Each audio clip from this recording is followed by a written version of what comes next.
Good day, I am JANICE, TEQUILLO, a BSIS second year student. For today's video, I'm gonna present to you my final research project in our IT 14 subject entitled Activity Selection Problem Greedy Algorithm. So now let's start to understand what activity selection problem greedy algorithm means. The activity selection problem, also known as the interval scheduling maximization problem or ISMP, is a special type of the more general interval scheduling problem.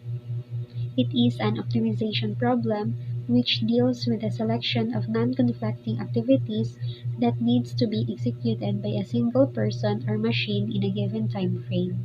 Each activity is marked by a start and finish time. Ang kaning activity selection problem is more on interval scheduling maximization problem. Is iyahang i-maximize ang mga schedule of activities. It is the problem of scheduling several activities that require exclusive use of a common resource with a goal of selecting a maximum size set of mutually compatible activities. So, naani siya yung mga set of scheduled activities and iyahang kuhaon or mag-select siya a maximum size set of mutually compatible activities or non-conflicting activities. Tapos, by each of the activities is naapod siya start time and finish time. Okay, next is the greedy algorithm. Greedy algorithm is an algorithm that tries to find the solution to a problem by finding the solution step by step. For selecting the next step, the algorithm also selected the step that seems to be the most promising that can lead to the optimized solution immediately as compared to rest. So, itong naibawaan ang katong activity selection problem is na siya mga scheduled set of activities and iyang i-select ang maximum size set ra sa mutually compatible activities.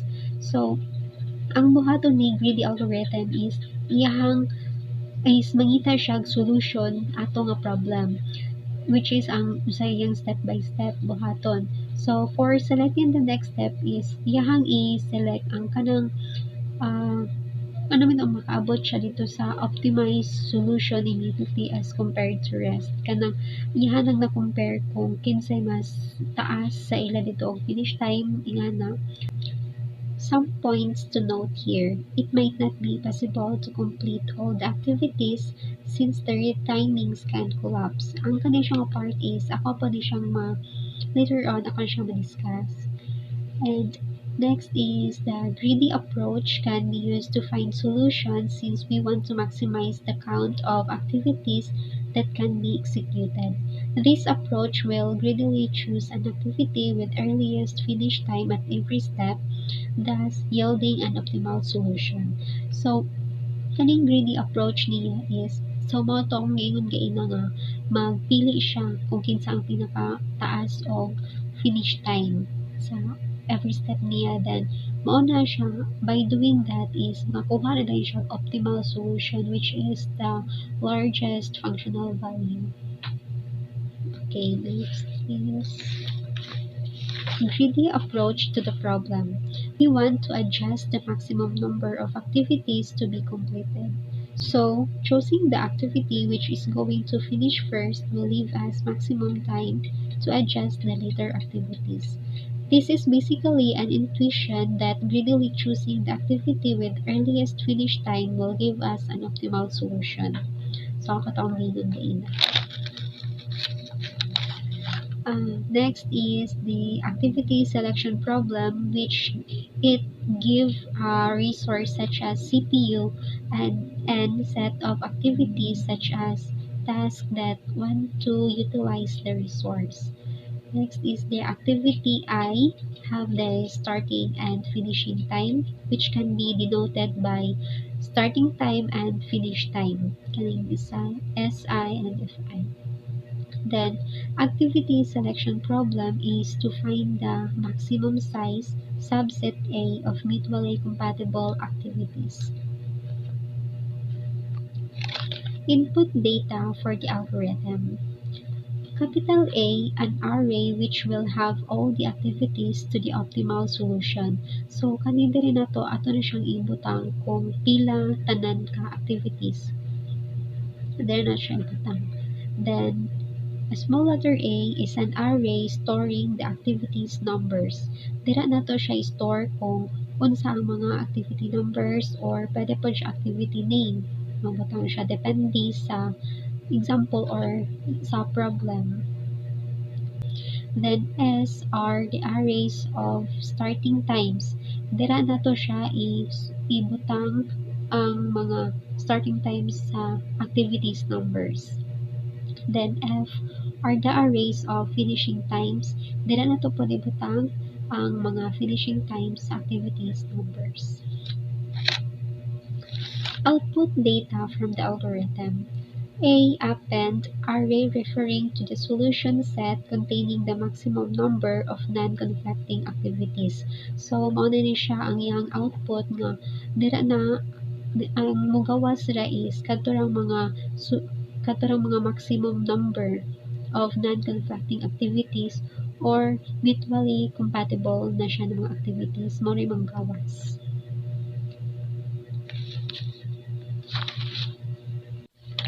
So, in short, my chosen algorithm is all about optimizing the problem. Naa siya yung mga naigihatag na problem which are the scheduled set of activities and mag-select lang ko maximum size set of non-conflicting activities or mutually compatible activities and trying to find the solution to a problem.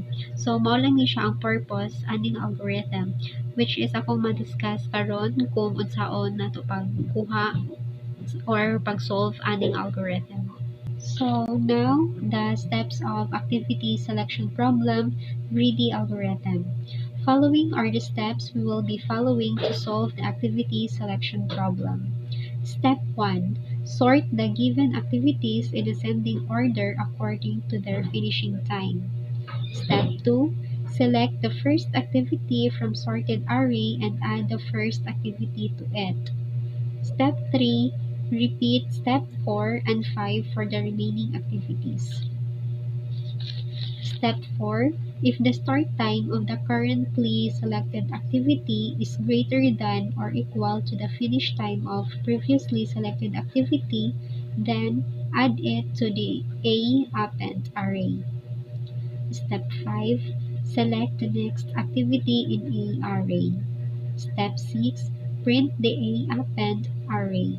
So, this is the activity selection problem example. So, let's try to trace the steps of above algorithm using this example.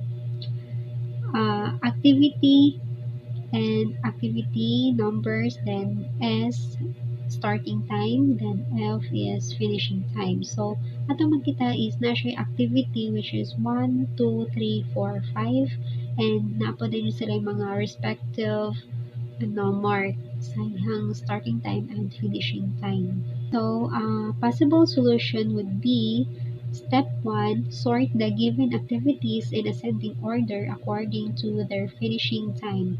So, ato lang siyang isort ang kaning activities ascending order. So, let's start sa mubo nga finishing time and pataas dayon. So, ang table na ani is naguna na si activity 2 kay ang iyang finish time is 2 and nagsunod si activity 3 kay iyang finish time is 3 and next is activity 5 kay ang iyang finish time is 4 and activity 1 kay 6 iyang finish time and activity 4 kay 6 po diyang finish time. So, mo na siya ang sorted according to finish time. Mo na siya itong first step ng atong buhaton.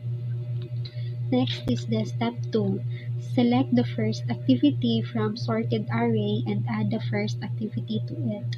So, since ang ato ang first activity is activity 2, ang ato mo na siya itong ibutang A equals to A, tas ato din siya isulod ang activity 2 which is 2. Dala man siyang now. Next is step 3. Repeat the steps 4 and 5 for the remaining activities. Step 4. Select 3. Kay ang nagsunod sa 2 is activity 3 man. So, mo na siya itong isunod nga i-select.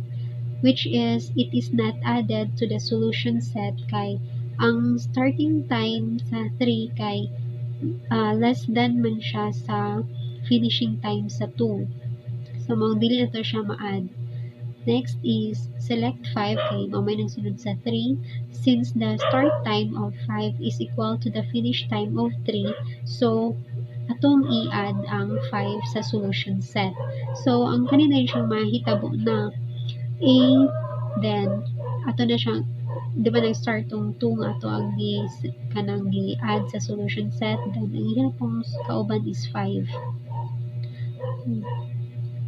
Next is select 1 kay siya man ang nagsunod sa kay activity number 5.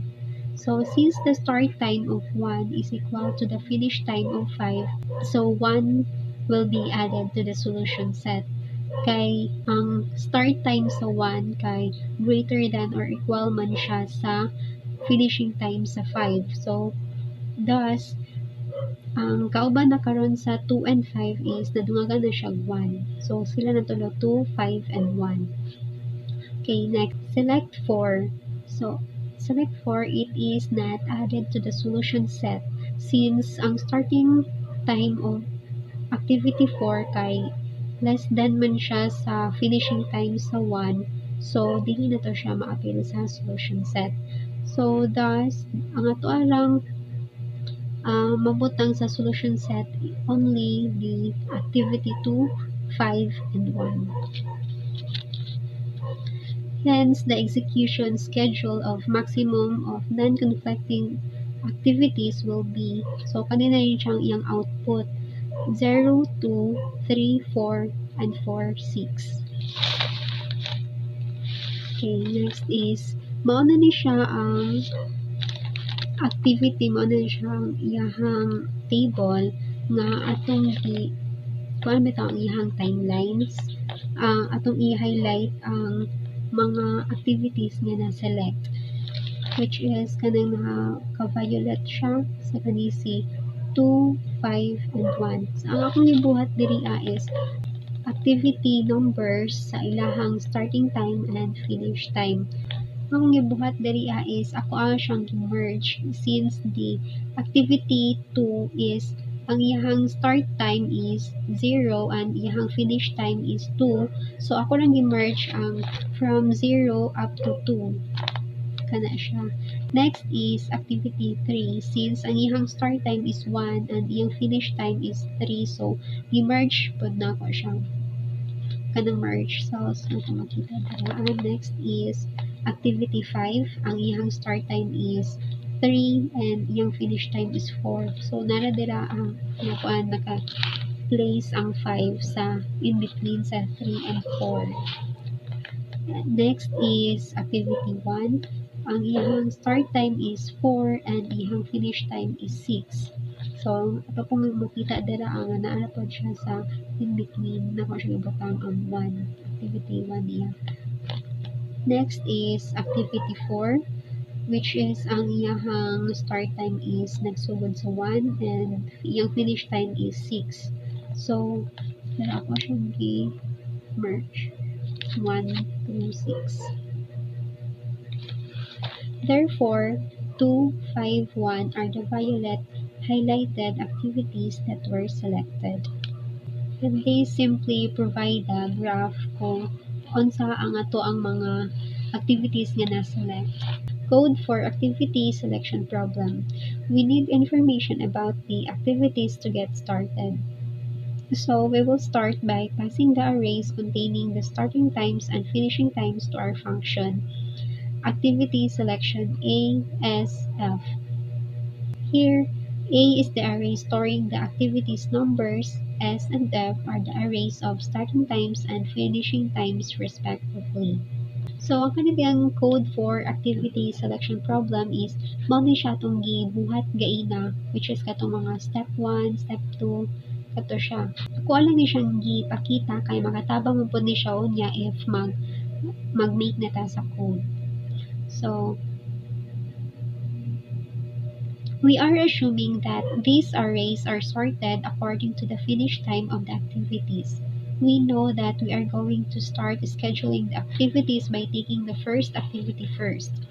So, let's make an array which will have all the activities of the optimal solution and add the first activity to it. So, katatong ibuhat sa step 1. And next is, we also need to keep a track of the last element in the solution to see which element is going to start next after this activity finishes. So, we will store the next of this activity in a variable k equals to 1.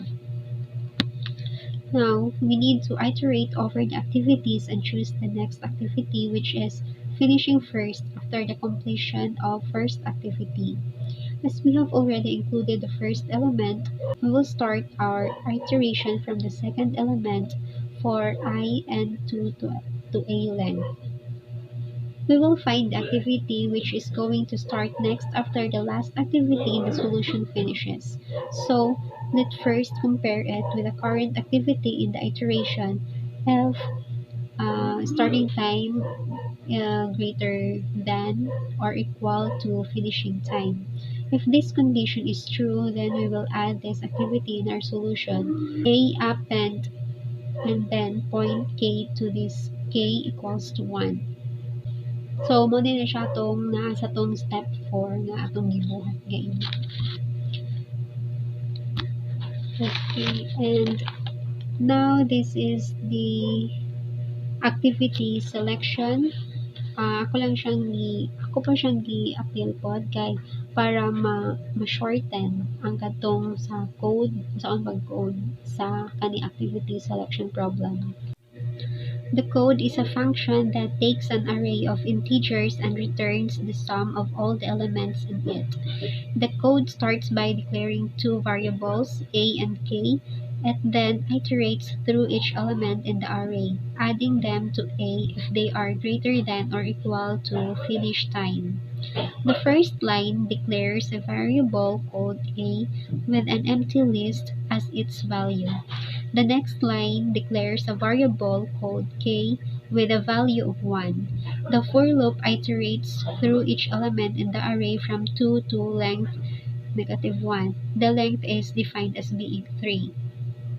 If starting time is greater than or equal to finishing time, then it appends to it 1 onto a and increments k by I. After running this loop, we return what's left over from our original list. The code generates a list of all the integers from 1 to a length, and then for each integer in that list, it checks if the value at index k. If so, it appends the integer at index I onto the list A. The purpose of this code is that after running through all the values in a list, it will generate a new list with all of those values plus any new ones generated by checking if they are greater than or equal to finishing time. Okay, next is the code using C language. In general, ang purpose ani nako is mo ni siya gi-code siya kung giunsa siya pag solve ang sa natong activity selection problem nato, and moto diri ipakita kung giunsa siya pagkuha and unsay gipang butang didto para mogawas ang maximum size set of mutually compatible activities. Okay, and the code starts by declaring three arrays, A, S, and F. The first array is an array of integers that starts from index 0 and has 5 elements. The second array is an integer with 3 elements that starts up to index 1, and the third array is an integer with 4 elements starting at index 2. The next line declares a pointer variable which will be used in different functions later on in the code. It's declared as int because it can store any type of data, but it will only point to memory locations where there are integers stored. Dito mabutang siya ang katong mga kung saan yung mga integers mabutang. Dito na siya store kung nagamit tag int. Okay. Next comes the function activity selection, which takes the 5 parameters and a, and s, and f, and in. Function declaration and function definition begins here. This function returns an integer pointer a, which points to memory locations where activities are stored for this particular problem setup. In this case, it would be 5 kay since 5 ang satong problem is 5 man siya ka set of activities. The after sum of more declarations, we have our main function which calls out the activity selection. After calling out activity selection, we start iterating through each element of A using I equals to 1 and I less than equal P0. The code will create an array of size 5. The first index in the array is 1 and the last index is 4. The first element in the array is 2 and so on. The function activity selection will return an array A of size n which has elements starting from index 0 to n minus 1.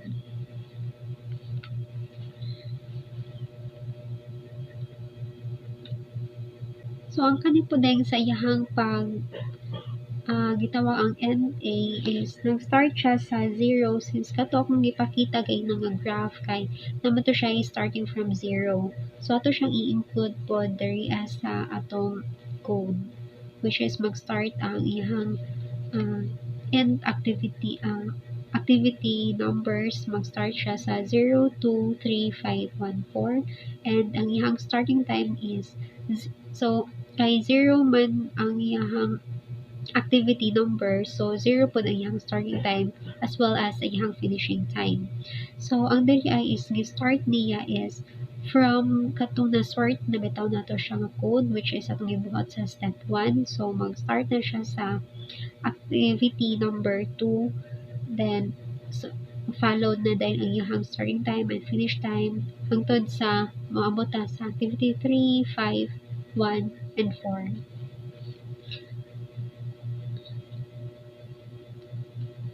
So, ang iyahan dayong output ani sa after nato pag-code is siya ako siyang i-try o paran and ang iyang output is 251 which is which is mao na siya ang maximum size set of mutually compatible activities. Okay, next is the advantages of activity selection problem greedy algorithm. First, analyzing the runtime for greedy algorithm will generally be much more easier than for other techniques like divide and conquer. It is a highly optimized and one of the most straightforward algorithms, and this algorithm takes lesser time as compared to others because the best solution is immediately reachable. Okay, next, yung advantage is in the greedy method, multiple activities can execute in a given time frame. So, bisan pila pa ka activities is ma-execute yun na siya. And ang sato akarong problem is 5 lang man. And okay, the next is the algorithm is easy to implement. Okay, next is the disadvantages of activity selection problem greedy algorithm. For greedy algorithm, you have to work much harder to understand correctness issues. Sometimes, greedy algorithm fails to find the globally optimal solution because they do not consider all the data.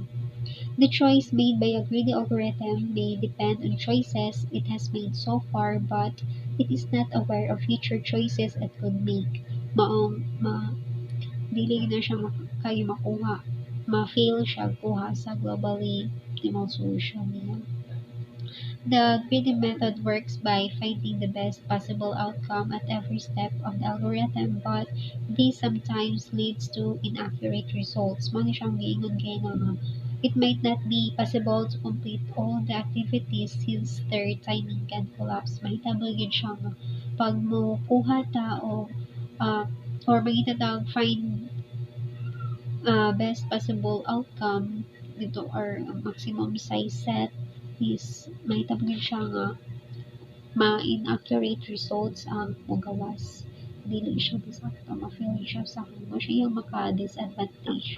Okay, next is the real-life applications of activity selection problem.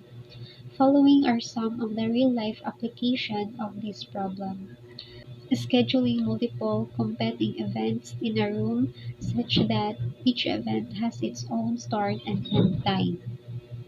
Scheduling manufacturing of multiple products on the same machine such that each product has its own production timelines. Activity selection is one of the most well-known generic problems used in operations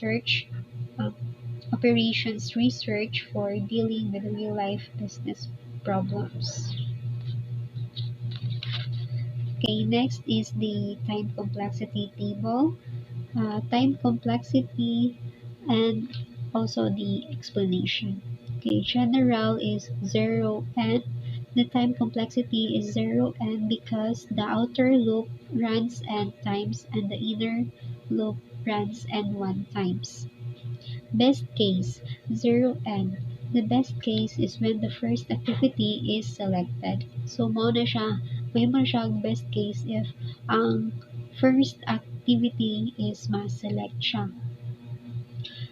Next is the average case, 0 n. The average case is 0 n because the algorithm is a greedy algorithm. Naimo siyang average is because ang algorithm is na-use siyang greedy algorithm. The worst case is 0 and 2 because we are comparing each element with all the elements. Na himo siyang worst case kay tungod sa atong gibuhat gayna which we are comparing sa starting time sa kani siyang activity number, then ato siyang i-compare into the previously finished time kung kinsay mas dako sa ilang. Mao siya ang iyahang we are comparing each element with the element. So mao siya naghimo siya worst case. So next is the space complexity, 0 n. The space complexity is 0 n because the array A is of size n. Okay, that's it. Thank you and God bless.